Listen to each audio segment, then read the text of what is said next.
pre-show shenanigans before we get into a big preview of a big divisional round weekend, Everett. I got a fun little story for you guys. So today was my first time ever getting blood drawn ever in my life. I've never had it done before. I don't know why I had to get it done. It was also my first time with an adult doctor, not my pediatrician. I think that's what's the pediatrician primary care doctor. I essentially just went from pediatrician to doctor. Yeah, he got the big boy doctor now. I just went to doctor. So I guess they had to take my blood or something. I don't fucking know.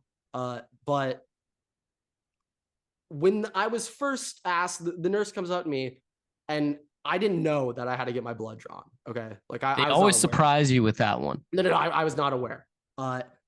So when I show up, the nurse comes in, is like, oh, like, have you ever had like your blood done before? And she didn't say drawn. Like I specifically remember. So like, have you ever like done so like blood or some weird vague question? And I was like, yeah, of course. I think she's talking about the thing you put around your arm and they squeeze. I think she's talking about that. I'm like, duh, who the hell hasn't done that? Like, yes, I've done that before. And she's like, oh, okay, perfect. Let me just check your elbows real quick. I'm like, what? She's like, yeah, let me just see the inside of your elbows. I'm like, what the fuck is going on? She's like, oh yeah, let me just, see which arm would be better. I'm like, I am kind of putting it together at that point, but still not exactly. And she just says elbow, so I go like this, try to just show it. And she's like, no, the inside of the elbows. And then I knew immediately. I'm like, oh.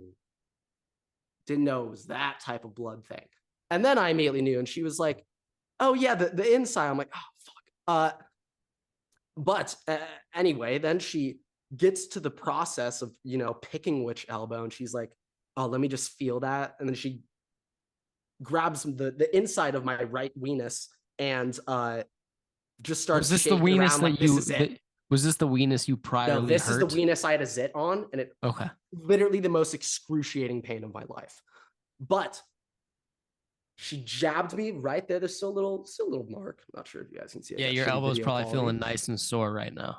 It's actually not that bad. But when you extend your arm tomorrow, you're not gonna be able to extend it. Hey, that's a tomorrow problem.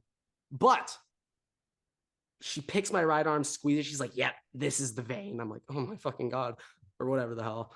Then she jabs that shit in me. Of course, I'm looking away. I can't be watching this. And I kind of thought this was going to be like a 10, 20 second procedure. No. That shit was in me for it. I would say it felt like 2 minutes. It was probably like a minute and a half, maybe not even. It probably wasn't even that long, but it felt like forever. And halfway through, I just had to take a look. Because I was like, are they still taking blood out of me? And honestly, it makes me cringe just thinking about it right now. But I go down to look, and I just see 2 vials of my blood. And oh my God, I was like, all right, look back. Never, this is the last time I'm doing that shit. I'm sorry, guys, but I will not be a blood donor. Yeah, unfortunately, you don't get a choice whether or not you are going to be doing this again in the future. Okay, well, thanks for making me feel better, but holy shit, problem. That was an experience. One time, by the way, I went to urgent care because I had some shit fucked up, and it's the middle of the night. It's like 3 a.m. I'm tired of shit. I feel like shit, like I've been vomiting, like terrible, right? Get there, they're like, all right, we need to draw your blood. I'm terrible with needles. I always have been. I've never been a fan of getting my blood drawn. This woman who drew my blood stabbed me 5 times before she actually hit my vein. 5 times. Now, thank God the nurse that I had one time in, and we were off to the races. But wow, no, whoever did that needs to be put on trial. War crimes. We're playing, everybody. They shouldn't actually go on trial. Just straight to prison. Skip the trial. Straight Guantanamo Bay. Okay, but yeah, that's a story of how I got my blood drawn and how I guess I'm an adult now. 21st birthday coming up for me. I guess that's when I'm an adult. Yeah, Or yeah, sure. sure. I mean, no, but sure. All right. What is going on, everybody? Welcome back to another episode of the Waterboy Podcast. Today it is episode number 84. Antonio Brown shout out. Oh, there's a lot of stuff going on with Antonio Brown right now. I don't know if you want to shout him out. I We'll leave it I at just that. Just leave it at I don't that. have him on Snapchat, but I just heard Just leave it at that. allegedly what might have happened on Snapchat. I don't think that there's allegedly in there at all. I think that no, it's all it happened, but it happened. But we'll leave it at that. On a different note, I mean, Randy he calls Moss's himself number. Also, Randy Moss's number. Just on a side note. Yeah, we can go that route. That's true. And on an even Smith, and even bigger side note, Irv Smith's number. I mean, he obviously is the most important player out of the three. So yeah, no, I mean, most famous, most well known, and will have the greatest career when it's all said and done. But there's no other way to start off this episode. And bringing up the GOAT. Yeah, the GOAT. Yeah, so the GOAT played in his last game ever yesterday, actually, believe it or not. So did go out with a dub. The GOAT, though, he went out with a dub. And you know, some of you guys might not be thinking, well, it might not have been that important of a game or a match. You know, it was just the first round, really, of the tournament, of the playoffs, whatever. But Optic Scump, he came out on top with a dub and retired this morning. So we want to shout out the GOAT, Optic Scump. Yeah, that man has been around since we were in elementary school. Literally. So I'm Everett. I guess we got into Call of Duty a little earlier than most. I would say so. A little bit. Yeah, I mean, you know, maybe it's influenced me now, but I started playing Call of Duty when I was in second grade. MW2 was out when I was in second grade. So I mean, yeah, you started much before I did. Much before I had to play. It was MW2, guys. But no, I was not allowed to play. I had to sneak it. My parents did not let me, by the way, so I didn't actually play that much. But Optic Scump, I've been following him literally like a professional athlete, like a sports he player. is a professional, or was, I guess, a professional athlete. Literally, I've been following him closely, if not like more closely than almost any professional sports player. Well, he is a sports player too. So yeah, he is. Give him the respect. Any professional ever. So Optics Company retired. I thought to myself, wow. In honor of Optics Scumpy, all you haters don't be mean after that voice crack. If you get that joke, shout out to you. I was saying to Everett this morning, out of people I've never personally met in my life, Optic Scump is a top 10 most influential person in my life. And if you grew up watching Call of Duty and you were into a little bit of that competitive Call of Duty scene with like Scump and Nadeshot, if you haven't heard of Scump, you probably might have heard of Nadeshot, maybe. They do have like a nice clothing line. I think 100 Thieves has a pretty solid clothing line that people purchase from. Yeah, I think, but like Carl Anthony Towns like tweeted out like shout out Scump the GOAT. Like so many like professional athletes were just tweeting at him. So I'm sorry to interrupt real quick, but somebody's playing the John Cena intro song in my house right now, and I can hear it through the wall. I can't hear it, but I kind of wish I could. And all I hear is it's John Cena. Do, do, do, do. Are you sure they're not listening to the prank call? Oh my God, that was a glorious. Because that seems more likely than just randomly playing the John Cena theme music. That was a great video. Iconic video, but yeah, Optic Scump's literally the GOAT. So yeah, I mean, we were texting back and forth about this, and I came upon a revelation. Tom Brady has outlasted yet another GOAT of a sport. I don't know what the fuck this dude like. He is outlasted Kobe Bryant. He's outlasted Scump. He's outlasted Michael Phelps. He's I guess Usain Bolt. Is Tiger still golfing? Tiger's still playing. He's still kind of playing. Yeah. Peyton Manning, Eli Manning. Aaron Rodgers, maybe. Aaron. We'll see. Aaron Rodgers, probably. We'll see. Randy Moss. I guess Randy Moss kind of started before him. But let's go back to goats. I mean, the only goat other than Tom Brady that's still going is Joey Jaws Chestnut. So oh yeah, well Tiger's still going technically. Yes, I'm pretty sure he might. Yeah, just he's be still playing going with his kid. He's playing with his kid. I don't keep up with golf. I'm not quite a dimple head like Everett, but no, yeah. Federer, he outlasted Federer. Oh yeah. Now, like those and are the Serena goats Williams. I think Serena Williams retired too. I'm pretty sure Serena's still playing. I mean, no, I think she retired. Once again, I have no idea. But Optic Scump, that's just another goat of my childhood down that, it pains me to see.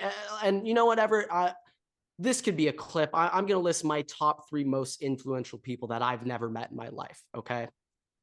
Kobe Bryant, Urban Meyer, and Optic Scumpy. Those are the 3 most influential people that I've never personally met in my life. I don't know how good that's going to go over with Urban Meyer after last year, but all right, we can go that route. All I'm saying, Urban Meyer has taught me so much about. Now, if you had Antonio Brown in there, probably would have an issue. Not Himothy. He's not in there. But my favorite Urban Meyer quote of all time is if you can't get this far, 6 inches, if you can't pick up a 4th in inches, then you're not a championship football team. That's one of the greatest quotes of all time. Well, explains a little bit. Ooh, okay. The Jaguars couldn't either last year. That's enough of that. But okay, that's enough of the GOAT talk. Now we can transition to Tom Brady GOAT. Everett, yeah. I know that we've kind of been thinking Brady's definitely not retiring, but I'm gonna be honest. After hearing that press conference he gave, that was a little strange from Brady. I don't think that it's strange. I just think that it just means he's not coming back to Tampa. I was thinking that too originally, but also like I don't know. Was the weird part for you him thanking like the journalists and that kind of thing? No. I'm in term. Well, let's just talk about like his post game comments first. First, I was just like his tone and the way he looked like just standing up there. I don't know. Maybe he was giving me off the vibe like, all right, I just lost. This isn't my last game, so I don't really give a fuck. He also got demolished, like his worst loss in the playoffs, ever. Bad. I just feel like the whole down the stretch of the season as a whole. Like I know we were big on the he's done with Giselle. Now he's all football Tom. I think that was definitely his mindset at one point this year, but I'm not sure if it's still the same after he finished out the season. I think that he's, he made it to the playoffs. I think he still has that taste. Like he wants to go out with a bowl or at least go out like on top of his division. Like he wants to get like some accolade and go out with that accolade. And I think that the way that he was talking, like one, it just kind of made it seem like he was just done with the Bucs, and like also like it was the worst loss that he had with the Bucs, worst loss in the playoffs he's had like in his entire career. Going into that game at home, like all that. Also, like he's kind of thinking like the journalists, and I think that in part might have been just like they stopped really talking about Giselle and that kind of thing. Like they just kind of let him be and let him finally let him be alone. Yeah. So he's probably thanking them for that. I wouldn't read too much into it. I think that he's going to be back. I think that he physically can't retire now after this season. Like I think he has to do like one more. He'll probably be on like a 1-year contract for some team. Might be on 1-year deals just for the rest. I don't know how. Maybe that's the way that I would do it. Any team will give him 1-year deals. He could. Knowing him, he could do 1-year deals with every other 30 other teams in the NFL he hasn't played with, and he'll do it for the next 30 years. Like, who the fuck knows? Yeah, I could see him just doing 1-year deals, and I think that he's probably not gonna be with the Bucs next year. I think that he'll end up going to like The Raiders. Could see him go to. The ultimate challenge would be going to the Jets. That'd be the ultimate Could see. challenge. I don't think that's going to be. I don't think that's a challenge. No, just like team wise, legacy wise, take the Jets, Take the Jets to the bowl. the Yeah. Patriots, the Bills, don't like just I mean, all yeah, of those there's factors. that. I could see him. external factors than like actual. I mean, the Jets and Brady. I mean, shit. If Garrett Wilson had Brady, he could go back to the Patriots. Like, I don't think Bill would take him back. Bill would 100%. Bill fucking hates Mac Jones. No, but Bill hates Tom Brady more. No, he does not. Yeah, he does. They did not get along. They did not get along at the end. They did. No, they did not. If anything, it was on Tom Brady's side. No. It was literally Robert Kraft picking Tom Brady over, or signaling Tom Brady over Bill Belichick, and Bill Belichick was like, "Fuck that." That doesn't have to mean that he hates Tom Brady though. I'm almost positive they did not get along at the end. But all right, okay. So speaking of Brady, though, if we want to go into this last game, that we had said that Ezekiel Elliott was going to retire at halftime for Steelers Salvation Army Bowl and dump it on Tom Brady. Didn't quite go that route. Dak Prescott joining the Bucs at halftime, requesting a trade. Didn't quite go that route. But what did happen, which somehow we didn't jokingly guess, which I fully thought that would be something we would. Brett Maher missed 5 extra points. 4. No, 5. No, he made the last one. He went. I thought he took 6 and he made 1 of 6. No, 1 for 5. If he missed 5, Everett. Oh my God. Hold on, I'm gonna fact check this. 4. I know it's 4. You can check, but I know it's 4. He went 1 for 5. Well, that's fine. I'm gonna check this. Hold on. That's all right, but no, Brett. Okay. It's not crazy to say that Brett Maher will it wouldn't surprise me if he's not kicking for them next week. Like, if you go 1 for 5 in a playoff game on 1 for extra 5 points, extra points, that should be the gimmies. He should not be kicking next week. Literally anyone else. Like, he had a good season, but the playoffs are different, and clearly he does not have. He cannot go back out. If I was him, I don't even know how I. And you're playing in San Francisco next week, by the way. I don't even know how you can. They're playing in San Francisco next week. Oh hell no! He's shaking everything. Everything. Like, and I thought Noah Ruggles was bad. Holy fuck, Brett Maher. Oh my God. I mean, I'm surprised. Like, I mean, it sucks for everybody who had the over, but I mean, fuck. Thoughts and prayers of the over betters. If the over in that game, it would have been 6-0 on overs for the if Brett Maher can come back and just make everything next week, I will truly be impressed. That might be the most impressive thing. Solely because I watched Blair Wolf shank 1 30-yard field goal, and for the rest of his career, he couldn't do shit.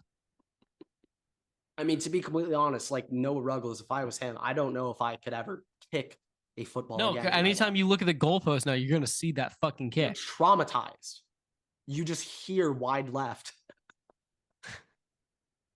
Hey, it applies to me too. It applies to me too. So I can joke about that.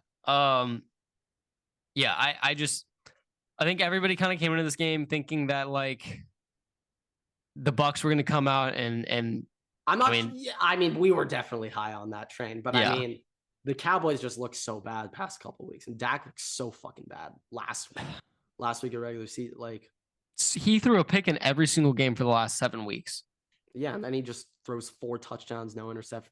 I will say though, the Bucs defense looked fucking horrible. Lost. Literally, I don't know how else to say it than just blown assignments all over the place. Just dudes are wide open. They were looking like the Vikings out there, dude. Oh, don't say that. That's me. No, that's I mean, it's as low as I can go.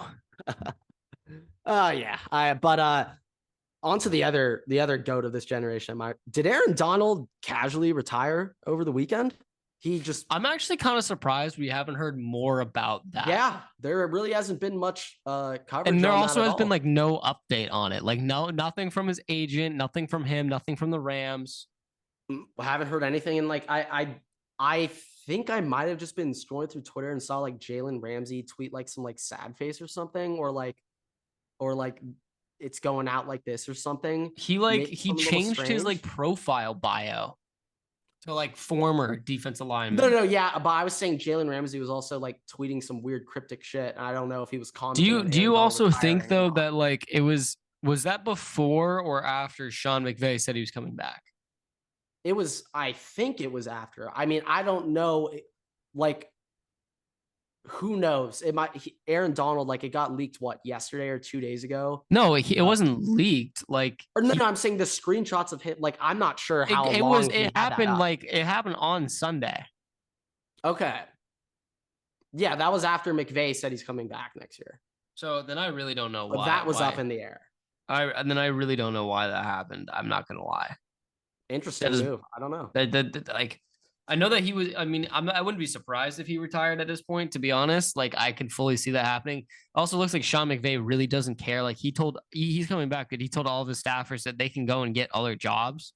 So I Yeah. don't know how committed Sean McVay is right now, even if he's back Yeah. next year. Mhm. That's true. Like they also don't have any. Like they have like no picks this next draft too, right? So it all Yeah. comes down to free agency and what they're gonna do there. And I don't know if they're gonna be able to do anything Yeah. because they also don't have any So, fucking cap.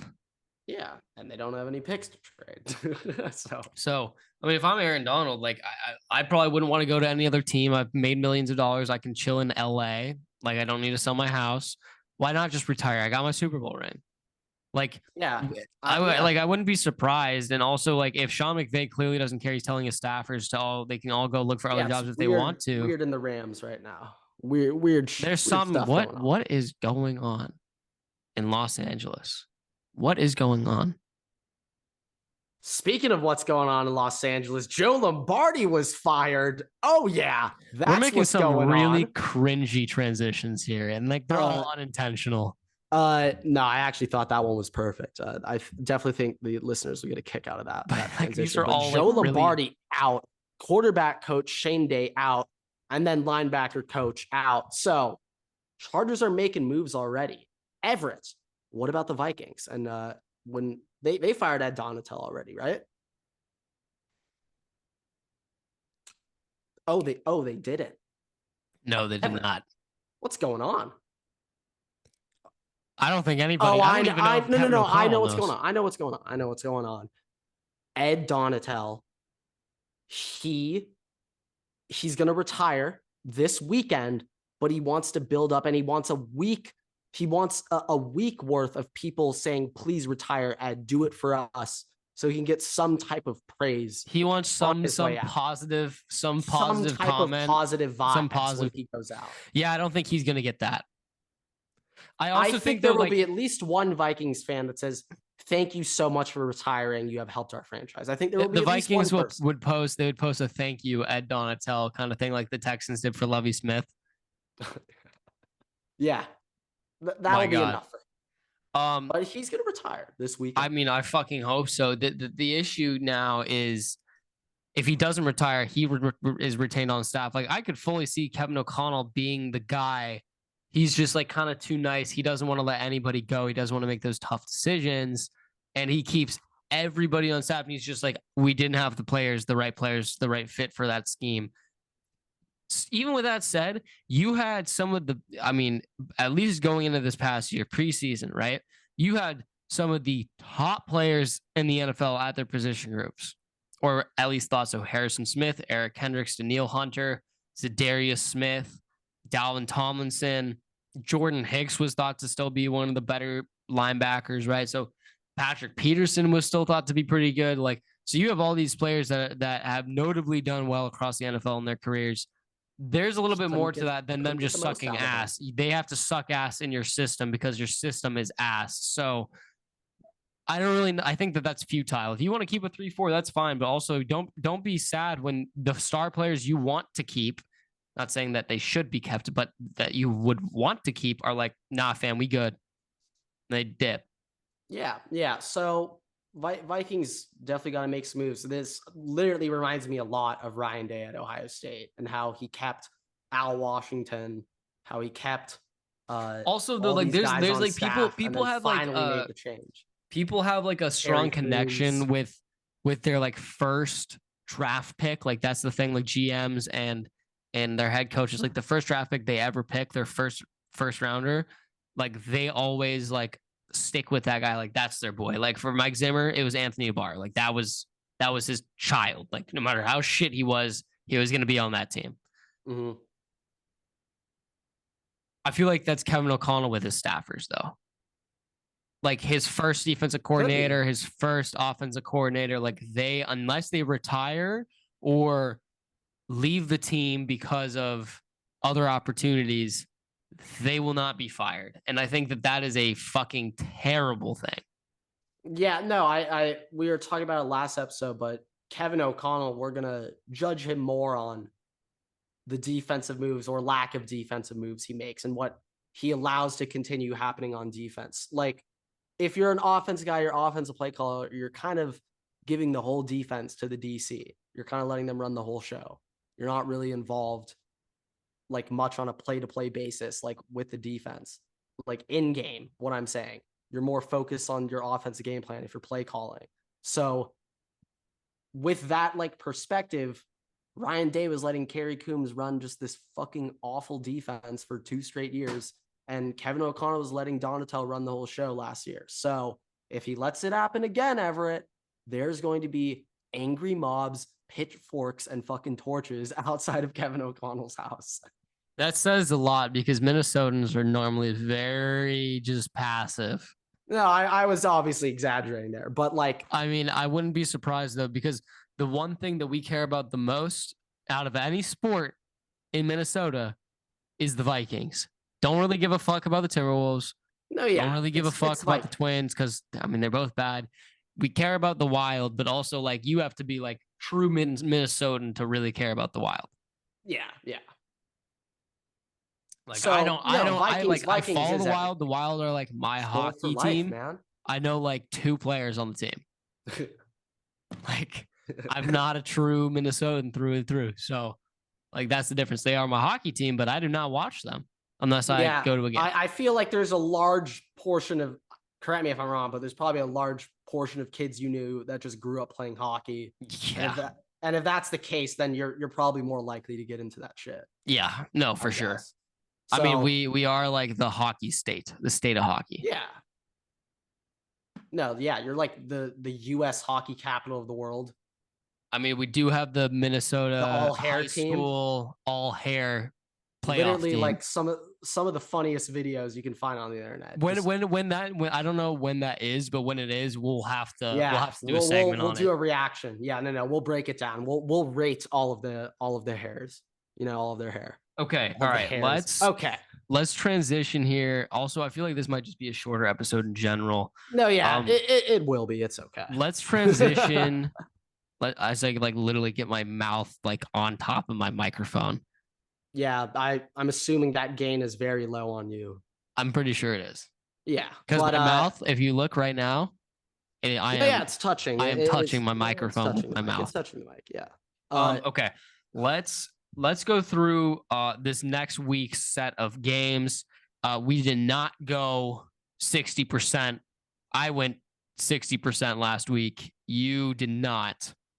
So I'll let you choose the games. Yeah, I went 3 for 3, made some awful, not up to our standards. Yeah, just not up to our standards. The Bucs pick was fucking awful by me. That was awful. That was awful. Hey, I mean, to be fair, like everybody was riding it. Yeah, I mean, I can go to sleep saying I trusted Tom Brady over Dak Prescott in the playoffs. I can go to sleep fine after saying that out loud. But went 3-3 last week. My like long-term playoff predictions from the last episode is not fully like my Super Bowl team's still in there. My NFC AC championship are both still in there, but just my whole logic NFC bracket is just got a little fucked up though. Yeah, no, my whole logic has just been thrown out the roof. So, changed up my thought process a little bit. So we got Jags at Chiefs and Giants at Eagles on Saturday, and then oh my God, what a Sunday. Bengals at Bills, Cowboys at Niners. Holy shit. What a Sunday. That's going to be interesting. An interesting test for Brock Purdy. Like, now this is the thing. I wasn't thinking about it last round because it was Seahawks Niners, and I know I'm divisional, throw everything out the window, but that was a weird one where it was like the Niners are just gonna win. But now I ask the question: Brock Purdy or Dak Prescott after picking up a playoff win? I mean, Dak looked pretty good, but Dak looked also pretty fucking good after. he looked pretty good, but also Brock Purdy had the best quarterback game, game by quarterback in the playoffs, like by ranking stats, anything. Like he had the best game, so I'm gonna go with him. Oh, okay. Now this is one thing I want to say about Purdy. A lot of Also, people hold on. immediately Can were I like can I just go sucking him back? off. Can I just go back He to the was Cowboys missing a game real lot of quick? throws. Can I just go back to the Cowboys game real quick? I don't know if you saw this, but Jerry Jones mid game, the owner of the Cowboys, Yeah. Jerry Jones mid game, and I don't I know. don't know where you're going with this. This is I'm pretty sure that this is true. Mid game tweeted out, if you can kick and are currently in the stadium that was right fake. now, That was fake, but that was come that on was down funny. to the field. We got a jersey. No, that was fake, but that was funny though. It got RG3. I trusted RG3. I saw like another like troll tweet where it was like a fake job posting on like the Dallas Cowboys website. It says place kicker, location Dallas, Texas. So funny. But no, yeah, I mean, if I'm a Cowboys fan, I would be rooting for Brett Maher to not be kicking next week. Let's find someone else. Yeah, like, he's also been on that team for a while. Is there an argument for carrying 2 place kickers on the roster? Let's say you're in the Super Bowl. People Brett do Maher that though. They're on the practice squad. Like they have practice squad kickers. But call them up on game day to like fill one of the roster spots. Is there an argument to have 2 place kickers on the team now after seeing what Brett Maher did? Like a kicker whose job it is, right? That's your job to kick a football No, I know. Through 2 posts, right? But the yips are the yips. Like Ninja said, how fucking hard could it be? Like how hard could it be? How do they just miss kicks? How do you just miss kicks? Like, okay, if you have a kicker like next week, we're all thinking at the same time whenever our kickers like next week, how the fuck? Next week, if I'm the Cowboys, yeah, I might take a second kicker and put him on my active roster. But like on a general game, like unless my kicker really has been struggling lately, then I'm not gonna waste a spot doing that. I also have to cut somebody to get them on the team. Brett Maher, you're done. We're done here, son. I guarantee you, he's gonna go out and just like. What if he just 4 for 4 next week? I honestly, honest to God, thinking that if he misses the first kick next week, it doesn't matter if it's a field goal, if it's an extra point, if it's a fucking kickoff and it goes out of bounds. The kickoff out of bounds, literally. Like he's gone. Mental is out the window. There's no. He's getting cut right after the game. He's walking home. All right, let's do game selections. You already read out the games. I'll let you do your picks. Yes, time to do some picks. Chiefs. I don't want it to happen, but I'm trying to be correct here, guys. I don't want it to happen, but Chiefs. I want the Eagles to win Everett, so I'm picking the Giants. Bengals, Cowboys. Sorry, you said Bengals, Chiefs, Giants, Bengals, Cowboys, but I'm rooting for the Eagles. You know what I'm talking about, Everett. Okay, this is my list. I'm picking the Giants because I want the Eagles to win. Okay. Like I so know you think the Eagles will win? So you think the Eagles will win? I want them to. I'm rooting for them. Right, you do want them to. That's right. No. Yeah. Emotionally, I forgot you are a lifelong Eagles fan. Fly. Yeah. But because of that, Giants. We probably should develop like a GIF or something of you specifically, just for whenever a team saying "Fly Eagles Fly." No, just for when it. Well, I mean that would be great, but just for in general, whenever like you support a team, like it should just be like, blank fans. Guess who's supporting you this week? And it's just I'm like, it's like the new Drake curse, the Grant. No, curse. Literally, it's fucking terrible. All right, here's my picks. Bills, Chiefs, 49ers. You're out of order. Holy shit! But Bills, Chiefs, 49ers. You went Sunday, Saturday, Sunday. Giants. Okay. I went Like, holy AFC then shit. NFC. I went Okay. AFC then NFC. I'm I going was like, full Jesus. vibes with the New York Giants. Yeah. Okay. Okay. I also just think that the Eagles are going to shit the bed in the playoffs. And like the Giants have a week behind them already. I don't know why, but I've done the mental math in my head. I don't know why, but I feel like past couple of years, other than Bengals, but I feel like we've had a really long stretch of 1 and 2 seeds beating up in the championship games, and I feel like this is the year where shit gets dicey. Well, like all these teams are Shit like will really get good, and I dicey also this. think funny as it is though, like the Giants have had a heritage, a lineacy of playing dog shit in the fucking regular season and and just just show up. fucking blowing shit up in the It's twice playoffs. now, so. And also, like, look, this is an interdivision game beforehand. Throw everything out the window. This is a playoff game. So throw everything out the window. So it's throw everything out the window squared. And this is the divisional round. So throw everything out the window cubed. Now, wow, holy shit. We're talking quadratic equations here. Oh, we're talking fucking exponential shit right here. Everett, now you got me thinking. Let's play a game. So I have the NFC Beast winning next weekend. I have Giants Cowboys matching up in the NFC Championship game based on my predictions. I'm help us all. I'm full beast. Okay, God I'm help us all. I cannot beast. deal with the Cowboys in the Super Bowl.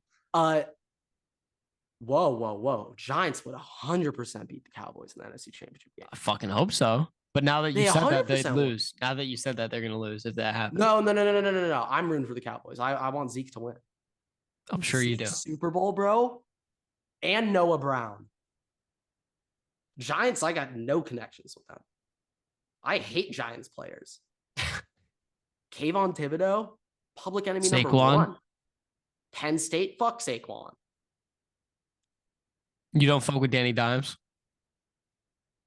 He looks like a classic like grocery bagger at Trader Joe's. So no. But okay, no, yeah, right. I'm kind of. No, yeah, I'm sorry, Giants fans. I just jinxed you. Eagles are gonna win now, but I'm on Giants. I am okay. So I want to break down. I want to go through each of these games, specifically. I am. So why don't we start with what's the first game on Saturday? Jags Chiefs. Let's just okay. What do the Jags have to do to pull this off?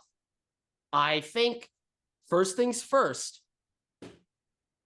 They're gonna have to get to an early lead. Well, okay. I don't think you can play catch up on Mahomes. No, you can't really play, but not Mahomes. You can't really play catch up on Mahomes, but also like the Jaguars have had a situation where they've been coming back in games. They can come back, and I don't know what the fuck Doug Peterson has in his like what he does for his fucking pep talks, but like they are on a different fucking level right now.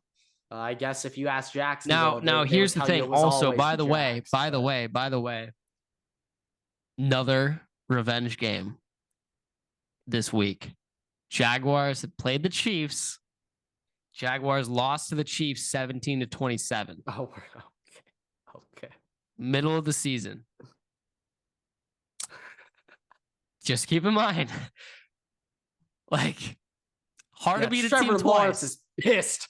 Trevor Lawrence is fired up from that one, Everett. I'm with you. Okay, let's go, Jags. Let's. What was his? What was Trevor Lawrence's like pump up speech like week 1? He's like, hey, like, let's go out there and show them what we got, guys.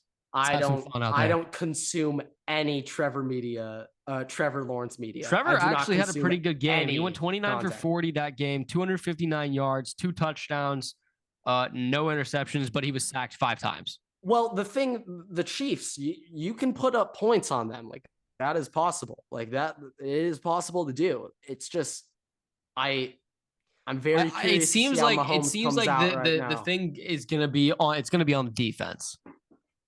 No, it's going to be the trenches. It's really going to be the trenches, actually. Going trench talk here. I think that it's going to be on the trenches because, I mean, Trevor Lawrence got sacked 5 times last night. I don't think that that's going to happen again because I think that once it happens once, it's pretty fucking hard to fuck it up a second time because you kind of see what they were doing. In theory, yes. In theory, yes.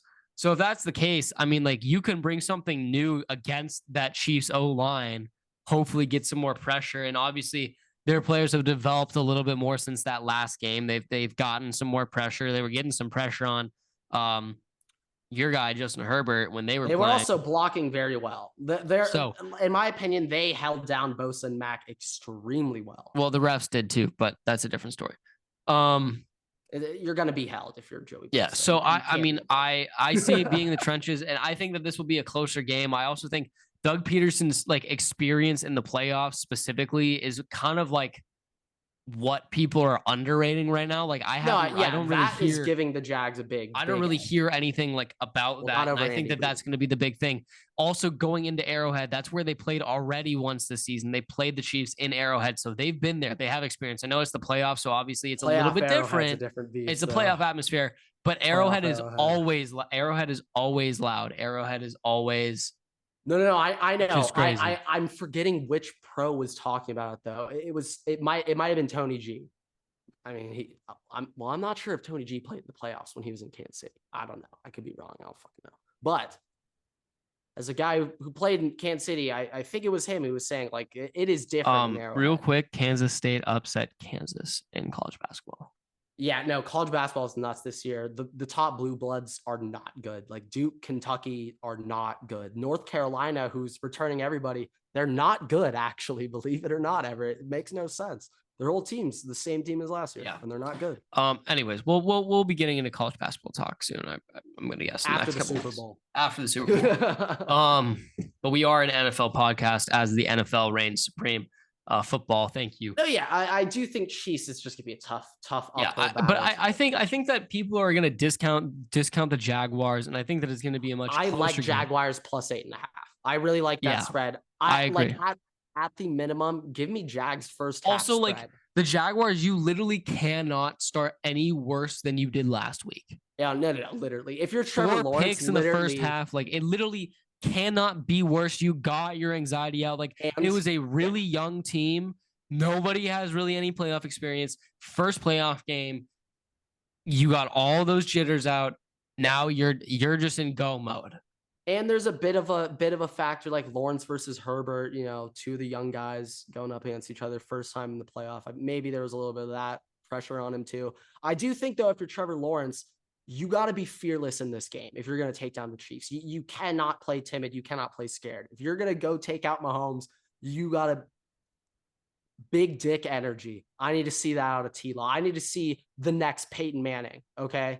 That's who's going to need to. We saw it in the second half last week. I'll tell you that. We saw it in the second half. Trust me. I'm well aware. And I also saw it in the second half when Clemson played Ohio State. So, yeah, okay. All right. Let's move on to this next game here. But which game is Giants Eagles Saturday night. Now we both have Giants in this game. There's obviously a little bit of passion behind you against the Eagles, but this is kind of what I'm thinking. Giants, no one's giving him a shot in this game. Or at least that's what the Giants are thinking. And I just feel like that's just going to make a dangerous team. I think Dable really has the locker room and the boys on the same page. They seem to really have a good culture in place. That's something I kind of question about my Chargers from last year, but I think the Giants culture and what they got going under first-year head coach Dable, like they're a well-oiled freight train, Everett. They're on the same page. That's what I mean by that. They're playing together. They're playing team ball. So, and it's a divisional opponent. They're even more motivation, even more fucking fired up. Tough to beat a team 3 times, Everett. I'm fact checking that. Yeah. So the Eagles stomped the Giants the first time they played them at MetLife, 48-22. The final week of the season was the last time the Giants played the Eagles. The Eagles were playing all of their starters, it looks like. But the Giants were not. The Giants lost by 6 points. They were playing Davis Webb at quarterback and lost by 6. So I don't know about you, but it's looking like the fucking Giants are knocking on that door. Okay. And that's in Philly too. I know that obviously it's playoffs, it's Philly, it's the same kind of situation as Arrowhead, right? I'm sure not that many people gave a fuck. And they probably didn't really go to that last game. But wait, which one? The last game. versus the Giants, like the You're talking fans. regular season. Yeah, regular season. Yeah. So the Giants players probably don't have as much experience with like the Philly fans because they're still kind of young. Brian Dable doesn't really have as much experience in that field because obviously he's a first year head coach, first time he's traveling to Philly with the Giants organization. But there are still people there who do have that experience, and they've already played in a really loud fucking stadium with the Vikings. Like we are one of the loudest stadiums in No, the that's NFL. also a very tough So environment. we're not our fans aren't dicks like Philly will be, but I mean, we're loud. We do like throwing paper airplanes on the field, but yeah, yeah, I didn't know that was like a thing you guys do.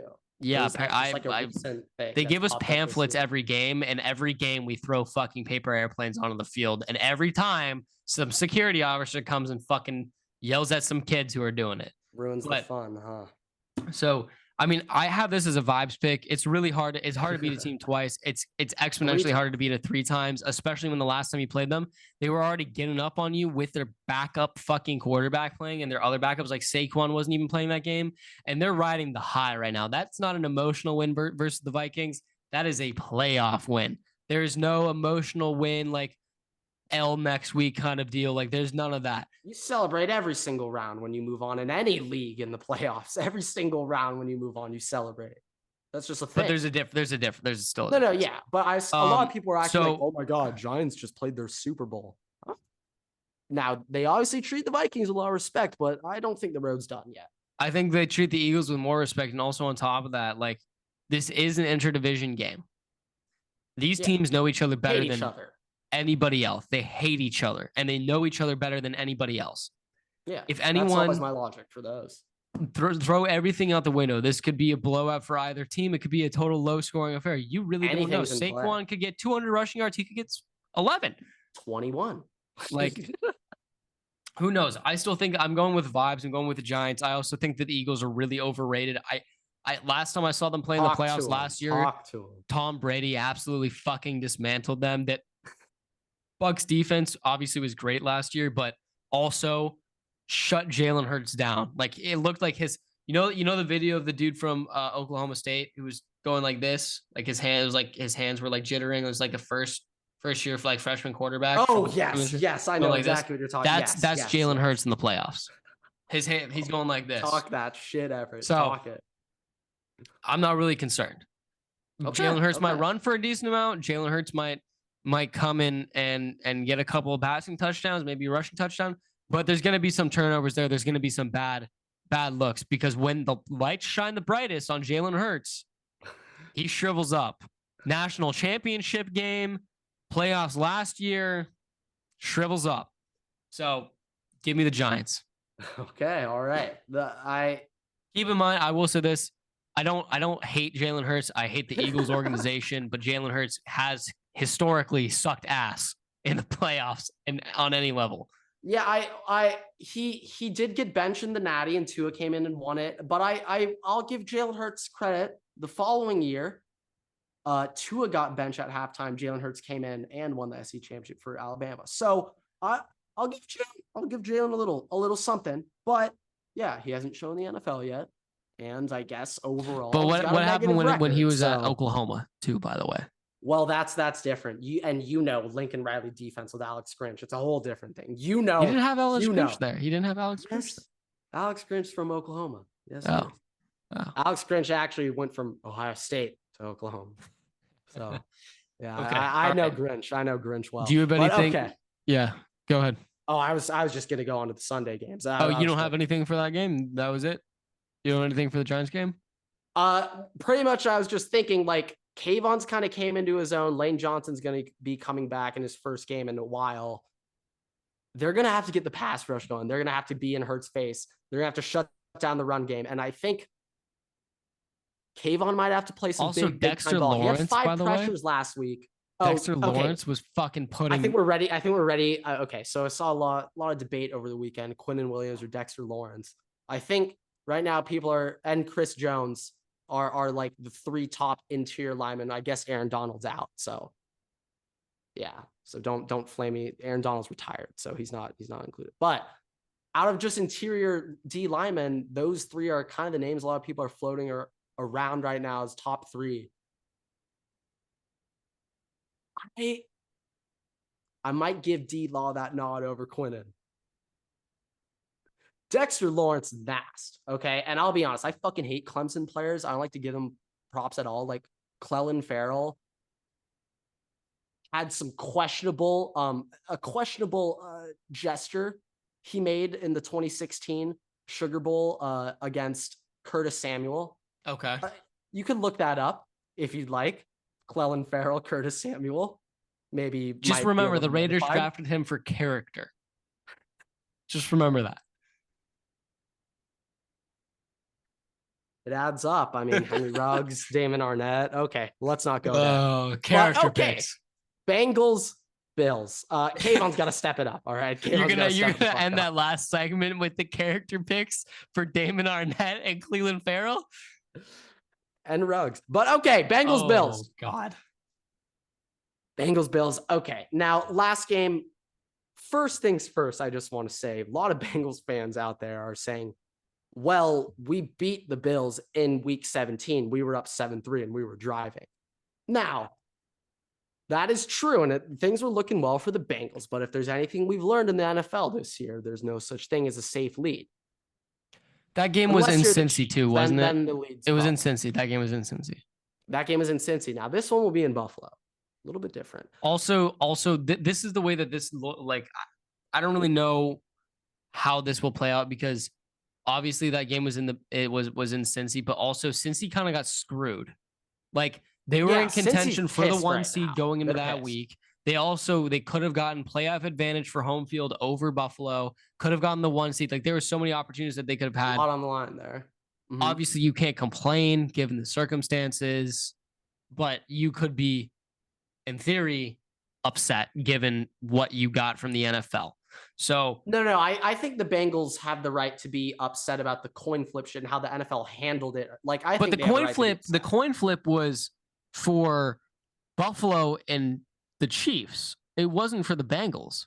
Oh, I thought it was also for Ravens and Bengals if the Ravens beat week 18. Yeah. But the thing is, before the game between the Bills and the Bengals, they had the exact same record.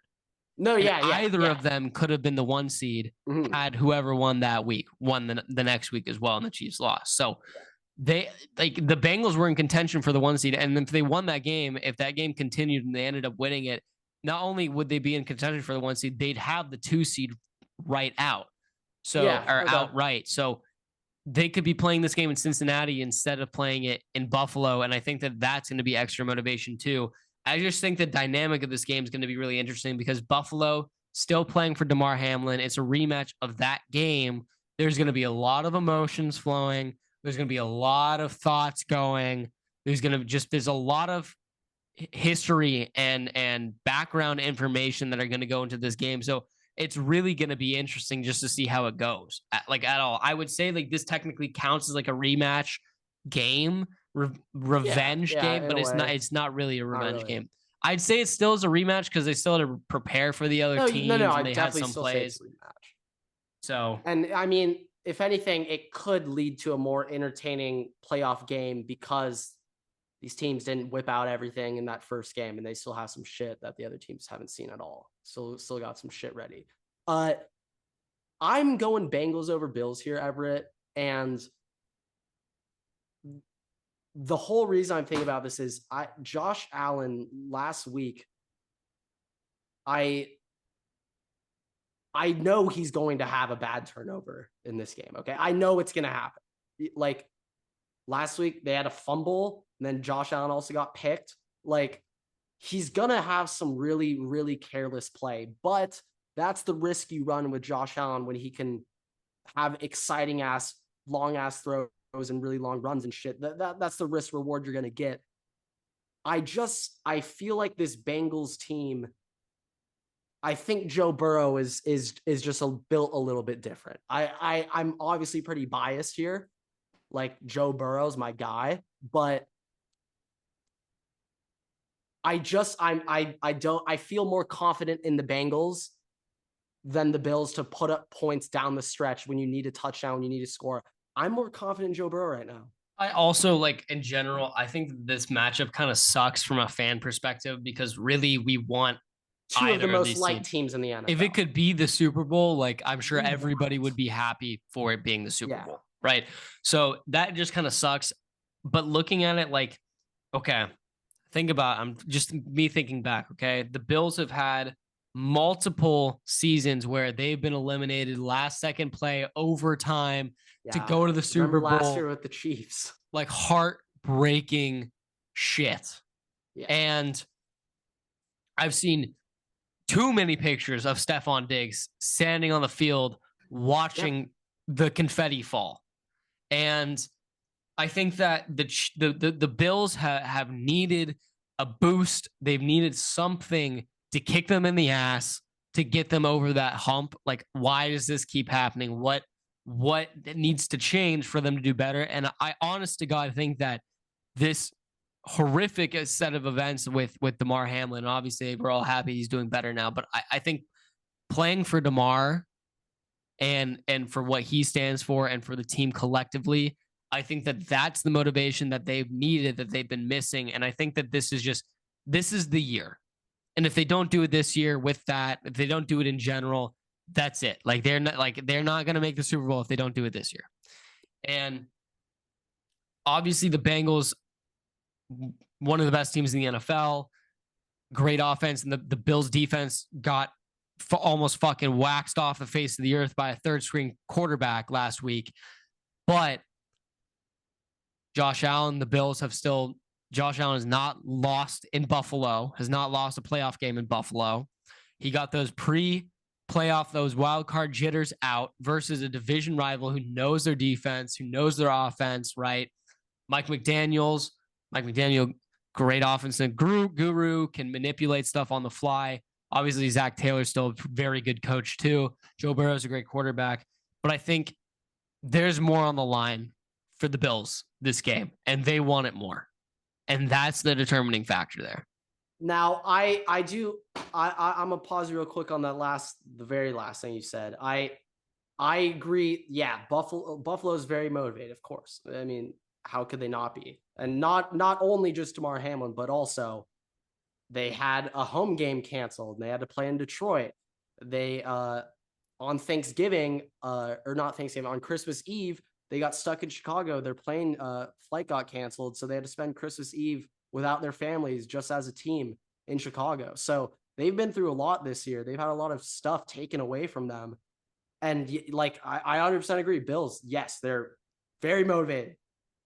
I do think though, the Bengals are pretty fucking motivated too. Being in the Super Bowl last year, they're fucking motivated too. No, don't get me wrong. I don't think it's easy to say the Bills are more motivated than the Bengals. I don't think it's quite easy to say. I think the Bengals are really fucking pissed off at the end. Not the Bills, the NFL right now, and that as a whole is translating. But I also think being pissed off at the NFL and being pissed off at the Bills, like it doesn't really translate. And I also like, look, I honestly, to be honest, I would be happy. I'm happy with either of these teams winning. I just want a good game. I personally think that the Bills will win this game. I want the Bills to win. I'm sorry, Buffalo. I personally think that like the Bills will win this game. I think that. Yeah, we got the house divided on this one. And okay. I also think that whoever wins this game is going to win the AFC. And that sucks that it's not the conference championship because that's the way that it should be. Holmes. But I think that whoever wins this game is going to win the AFC. And I think that it's both because, one, the Bengals just happen to be the Chiefs' kryptonite. They do it every fucking year. They did it last year. And two, Buffalo wants it more. The Buffalo gets a rematch with the Chiefs for the third year after even possibly it might be the third year, after getting knocked out by them the last 2 years in overtime with everything to play for. I think that they are putting everything out on the field that day. Yeah, so Buffalo's lost now 3 years in a row to the Chiefs, pretty sure. So I'm Yeah, just 3 saying, years in a like, row. I think that Or Buffalo 2 years in a wants row. Fuck, got that wrong. Got that wrong. 2 years. Buffalo wants that game versus the Chiefs more than anything in the world. Can't look Arguably, ahead though. Can't look ahead of your no, you can't. opponents. No, you can't. No, you can't. But the prospect of playing the Chiefs, having that matchup. As a fan, I'm rooting for that now. Now Yeah. you got me bought. As a fan, I'm rooting for that. But also at the same time, I'm sorry, Buffalo, because I just cursed you, and the Bengals are definitely winning now. Okay. That game's just a full toss-up. I do think, though, also Bills just if they had a Von Miller on their team, my opinion might be a little different. But okay. Cowboys at Niners. I went boys. You went This is the Niners. only game that We've is been not. talking up Niners a lot this year. This is the So, only game that is not a rematch of a regular season matchup, by the way. oh, okay. Every other team has I faced like each other. Everett facts. I like that could be a new Every thing. other team, every Heavy other team in the facts. playoffs in the divisional round has faced each other except for the Cowboys and the 49ers. So Cowboys, Niners. Okay. Let's just start with this. Quarterbacks. Dak Prescott versus Brock Purdy. Yeah, the Are the funny thing Niners though, gonna by the rock and way, roll? the funny thing is, and I don't know if this is sad or what, but like the fact of the matter is it's a toss up between the two. I'm Going into really this not sold game, on this game at all. And I also think it's because both teams had significant wins last week. So like they both looked good last week. So but that could okay, also here's the change thing. our opinion a little. The Cowboys have arguably the best defense in the playoffs still. Yeah. The 49ers So have do the Niners. arguably the second best defense in the But playoffs right now. it's right there. So okay. So they're neck and neck, we right? could So now we're say looking at which offense is going to real shit quick, the bed less. the two best pass rushers left in the playoffs are Nick Bosa and Micah Parsons. Do we agree? I agree with that. Okay. I give Bosa the edge, obviously, because I'm a bandwagon. But when I think about this game and how to attack the Niners, how can the Cowboys You just have screw to up the Niners confuse Brock offense? Purdy. That really is it.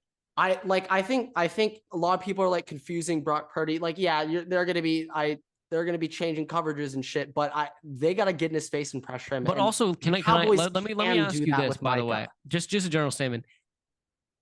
How perfect would it be? How good would the NFL writer's script be for Brock Purdy, the Mr. Irrelevant, the later pick than Tom Brady, to go out as a rookie and win the fucking go to the Super Bowl, either of them? As Tom Brady's indecisive about what he's doing, the next Tom Brady's born. And he's for the 49ers. Fan. Like that's just NFL script that'd writers. be a dagger to the heart for Tom. That'd be. But okay, like here's the thing. Okay, obviously last week Dak played great, phenomenal comparatively to how he'd been playing the last couple weeks. I'm not saying the shit Dak is gone. I'm not saying the crappy Dak is gone, but I am saying maybe he has some more moxie now. Okay, so you have that. Yeah, you have Brock Purdy, it under the belt. Brock Purdy, who has not lost a start yet. Yeah. Niners are also on an 11-game win streak right now. It's in San Francisco. And still somehow Brock Purdy is playing for his job. Yeah, so, very interesting. I don't know about you, but to this point, I have not seen Brock Purdy falter once. And I don't know if that makes me feel better or worse, but since the entire time he's been playing right now as a starter in the NFL, I haven't seen that rookie indecisiveness. I haven't really seen it. I'll be honest. Last game, a lot of people are really talking up Brock Purdy a lot. Like there was one, oh my God, there's this one like viral, like name a person who can make this throw. And like it was just like underthrown. like that's a minute. You guys are like roasting him right now by posting this, like whoever the hell did. Okay. Brock Purdy, it's a case of win because or win also win with. They're winning with Brock Purdy right now, but the thing is Kyle Shanahan is making this offense so fucking easy for Brock Purdy that He doesn't even have to think. He Well, I can mean, be a it little pays to baby have a back there. fucking offensive guru head coach that No, can no, no, do no, that no, because no, no. not everybody can. I Also, know. just another Brock point. Purdy doesn't need to do much. Another point. The 49ers have a great offensive line, and they have Trent Williams going up against Micah Parsons, which might be Now, the best this is something I'm matchup thinking about. for that. This is something I'm thinking about. Okay. Now, obviously, Micah likes to play that right edge position. He likes to go up against left tackles. This is why I think they're gonna have to do it like so with Bosa and Mac in the 40 snaps they played together this season. They like to switch around after they've whipped out their full bag of moves on the tackle, and they like to switch because the other tackle hasn't seen their shit. I do think if Micah can't be on Trent all day, or But you gotta line Micah my up point at right going into tackle. that, Sometimes you gotta my let Micah. my You gotta let point Micah. going into that though is looking at the Trent might trenches. bag him up. I'm not But gonna lie. looking at He the might bag trenches, him right? up. The Cowboys, the biggest part of their defense, the reason why it's so good is because of that D line. Specifically because of that D line. And the reason why the 49ers defense is so good, I mean, they have a great corner in Ward. They have Fred Warner, great. But also like their defensive line is a very big part of it too. They think, but I think on paper they have a couple better players in general position groups than the Cowboys. But looking at those two trench matchups, okay, the 49ers defensive line looks way better against the Cowboys offensive line than the Cowboys defensive line looks against the 49ers offensive line. Oh, yeah. Yes. And I think that that's really important because I'm with you on that. Because the Cowboys get all of those turnovers and get all of those plays because of how much pressure that they can put. And if they can't put pressure on Purdy, if they can't put pressure on the quarterback, that's going to be an issue. No, that is very true. I think. Okay. I do think this. How the fuck do you stop Debo, McCaffrey, and Kittle? Hey, you said you wanted. You said you're picking the Cowboys. No, I am picking the Cowboys. But I also thought the same thing. How do you guard Brock Bowers and Darnell Washington? Then I saw Ohio State do it. So I've been surprised. So I feel like Brock Purdy. I don't know if. I feel like this is gonna be the game where Brock Purdy is gonna have a situation where he's gonna have to nut up or shut up. Our favorite line. No, he probably will. And I think game where he probably makes some mistake, but I also don't think it's going to be detrimental enough for the 49ers to lose. I think that this is the 49ers game to lose. Like I think that this game is in their hands. I think that it's basically up to them. It's not like it's up to them. Their fate is really in their hands right now. I'm ultimately with you on that. Like the 49ers definitely are in control just on paper when you look at this matchup. Also, Mike McCarthy like does not know what the fuck he's doing against the 49ers. I don't know if he ever has. You have strong opinions on Mike McCarthy. I just did the math. Well, the end of his term with the Packers was pretty nice actually because he sucked ass. So I'm fine with him. Him and his Denny's menus. But all right, yeah. So that's kind of my whole gist with the 49ers. No, like I do think the 49ers are a wagon. Like if I'm actually not even sure Jimmy G or not. I don't really care. I just feel like holy shit. Like if this team really had a quarterback. Also, by the way, how do we feel about Brock Purdy sitting a year underneath Tom Brady if Tom Brady goes to the 49ers? I'm not sure if that could happen. I don't think it could work. And also Tom Brady's not going to be teaching Brock Purdy. Tom Brady's not going to be teaching any rookies shit. Tom Brady's got his own stuff to worry about. He's not going to be helping him out. I think he would, but no, not Brady. Okay, let me give my power rankings. But let me give my power rankings after the wild card round real quick, and we'll wrap with that. Here we go. Are you ready? Mm-hmm. Chiefs, 49ers, Bills, Bengals. Oh, I fucked that up. Hold up.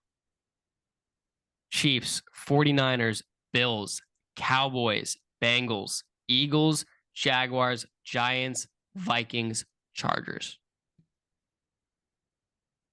Chargers are I'm impressed you got getting Chargers they are there at very 10. lucky that they are there. I was about to put the Lions there. I don't So know why you threw us in there. Thanks, I guess. okay, well we could redo this real quick. No. It was your list. Chiefs, 49ers, Bills, Cowboys, Bengals, Eagles, Jaguars, Giants, Giants, Vikings, Lions. Okay. Yeah, I mean, to be honest, Chargers we're the laughing stock of the NFL right now. You can't put us in the top 10, dude. You can't do it. But we live and we learn.